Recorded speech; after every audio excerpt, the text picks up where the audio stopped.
Hi friends, నేను వీడియోల్ని ఒక్కోసారి అనిపించింది బంద్ చేద్దామని, కానీ చూద్దాం ఎన్ని రోజుల దాకైనా. కొన్ని మంది అంటున్నారు కదా, కొన్ని వేల వీడియోలు చేయాల్సి వచ్చింది ఒక్క వీడియో వైరల్ కావాలంటేనని. అందుకని చేస్తానే ఉండ. మొదటగా నా ఛానల్ చూస్తున్నట్లయితే లైక్ చేయండి, సబ్స్క్రైబ్ చేసుకోండి, లైక్ చేయండి, షేర్ చేయండి. అట్లాగే ఇప్పుడు నేను నా పిల్లలు ఏమనరు, నా భర్త ఏమనరు, ఎందుకంటే నేను మనశ్శాంతిగా ఉండాలి అని. నాకు షుగరు, బీపీ, థైరాయిడ్ ఉందని చెప్పాను కానీ నాకు బరువు పెరిగేది ఉంది. అందువల్ల నేను బాగా లావు అయిపోతాను అనమాట. అందుకని భయంతో మనశ్శాంతిగా ఉండమన్నాడు దేవుడు మనశ్శాంతిగా ఉండమంటాడు. డాక్టర్ గారు కూడా మనశ్శాంతి పెట్టుకోమ్మా అన్నాడు. అందుకని ఇది ఎన్నుకున్నా.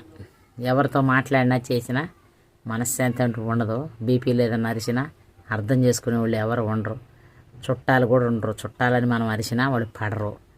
ఎందుకులే వచ్చిన బాధలని బంద్ చేసుకున్నా.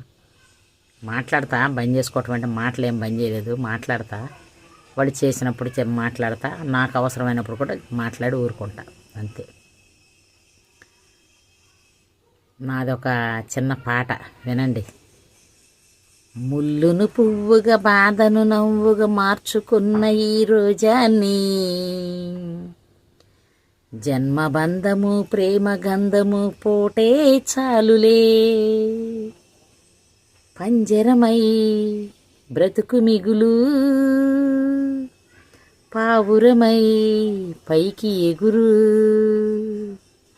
మైనా కలగన్న విడిపోది ఆశ, అయినా తనమైన విడిపోది ఆశ, విధిరాత కన్నలేదు ఇంక మిన్న, నవ్వవే నవమల్లిక, ఆశలే అందాలుగా, ఎదలోతుల్లో ఒక ముల్లున్నా వికసించాలే ఇక రోజాల, కన్నీటి మీద నావసాగనేల,